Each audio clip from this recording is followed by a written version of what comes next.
नमस्कार दोस्तों, स्वागत है आपका हमारे चैनल पर, जहां हम इतिहास की महत्वपूर्ण घटनाओं और दस्तावेजों पर चर्चा करते हैं।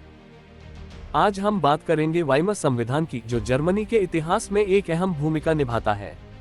आइए जानते हैं इसके निर्माण, महत्व और इसके प्रभावों के बारे में विस्तार से। वाइमर संविधान 1919 में बनाया गया था, जो प्रथम विश्व युद्ध के बाद जर्मनी का पहला लोकतांत्रिक संविधान था। ये संविधान वाइमर शहर में बनाया गया, इसी कारण इसे वाइमर संविधान कहा जाता है।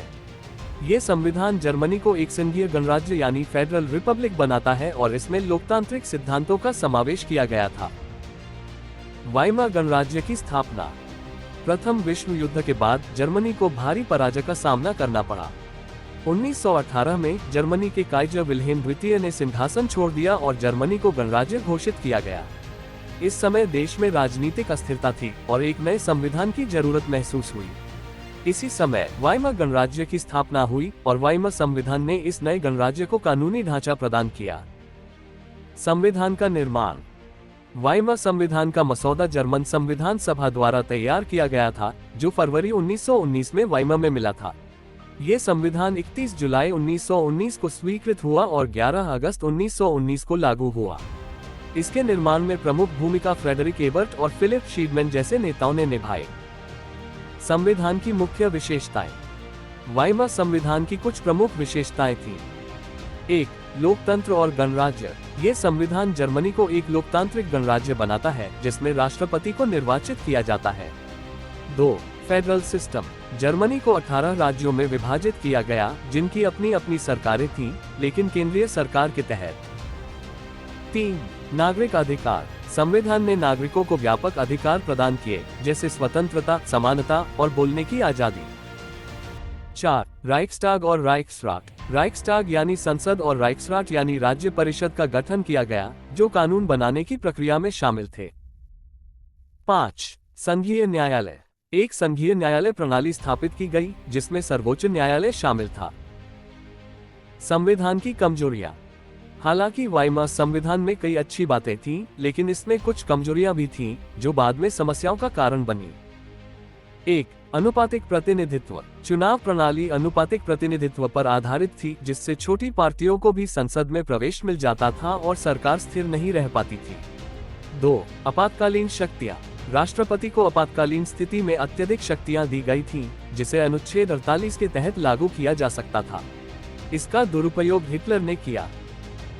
3. अस्थिर गठबंधन।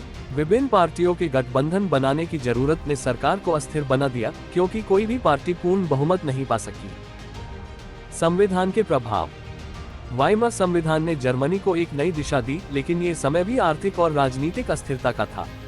1920 के दशक में जर्मनी को आर्थिक संकटों का सामना करना पड़ा, जिसमें हाइपरइन्फ्लेशन और बेरोजगारी शामिल थी। 1929 की महामंदी ने हालात और भी खराब कर दिए। हिटलर का उदय और वाइमर गणराज्य का पतन। वाइमर संविधान की कमजोरियों और आर्थिक संकटों का फायदा उठाते हुए अडोल्फ हिटलर और नाजी पार्टी ने 1933 में सत्ता पर कब्जा कर लिया। हिटलर ने अनुच्छेद 48 का इस्तेमाल करके आपातकालीन शक्तियों का दुरुपयोग किया और लोकतंत्र को खत्म कर दिया। 1933 में एनबलिंग एक्ट पास हुआ, जिसने हिटलर को अधिनायकवादी शक्तियां प्रदान कर दी और वाइमर गणराज्य का अंत हो गया। वाइमर संविधान का ऐतिहासिक महत्व। वाइमर संविधान का ऐतिहासिक महत्व इस बात में है कि इसने जर्मनी में लोकतंत्र की नींव रखी। हालांकि यह सफल नहीं रहा, लेकिन इसके सिद्धांतों ने बाद में आने वाले पश्चिम जर्मनी के संविधान पर प्रभाव डाला।